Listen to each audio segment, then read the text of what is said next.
Hello, good evening.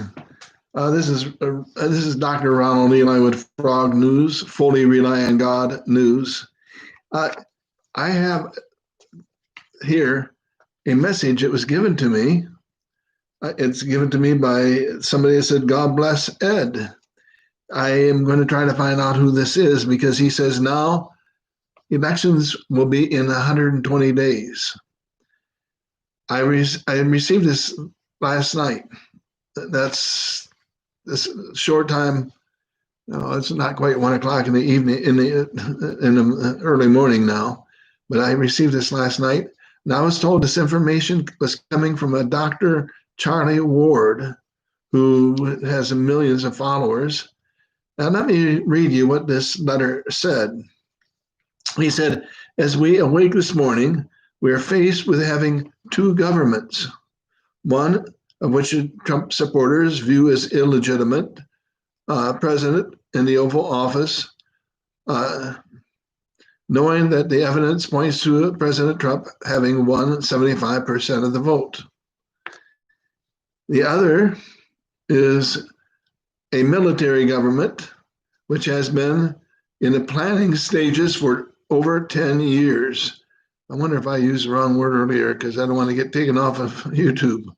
What began as a support of 200 generals, as it says here, and officers, has now risen to 800 generals and officers.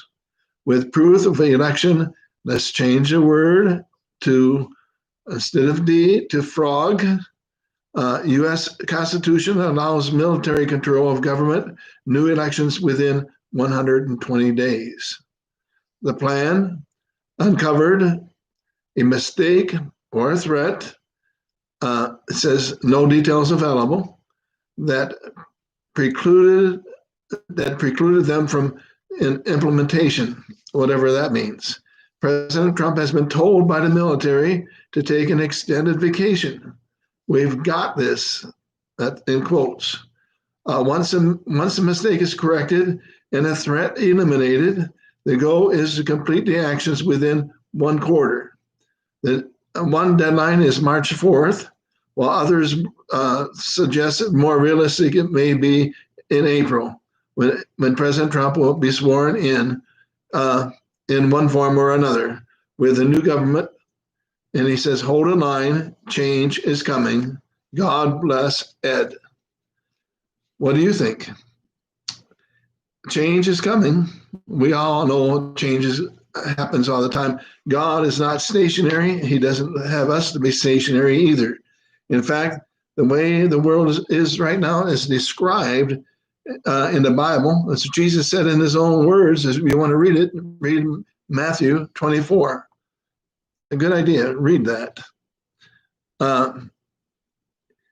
In chapter 24, he tells us about his coming back again, to get the true believer, the true believers, the Christians, that he's going to take them back to heaven. He tells us that no one knows the day or hour when he'll come back. And we find that in Matthew 24:36, if you want to read that. He tells us that he's coming back. When he comes back, not only do we not know the day or hour that we just mentioned, but he tells us that he's going to come in the time we don't expect. In other words, he's telling us he's going to come back in the hour that we don't. But in fact, the word is he's coming back in the hour we think not. In other words, any time that he comes, we aren't going to be thinking he's coming when he comes. And then we find that in Matthew 24:44. Go ahead and read that, dear friend, my Patriot friends. I don't want any of you to miss the upward way. I want to see you all in heaven someday. If you are not saved, all you need to do is ask Jesus to forgive you your sins. Ask God to forgive you your sins. Ask Jesus into your heart and life. It's very simple. A child can do it. Bible makes it clear. We read it many times. John 3:16, for God so loved the world that he gave us his only begotten Son, that whosoever believeth in him should not perish, but have everlasting life. I pray all you Patriot friends, that if you don't know Jesus, that you'll get your heart right with him. So I'll see you in heaven someday. God bless. Have a great weekend. Thumbs up if you can. Appreciate that. Good evening.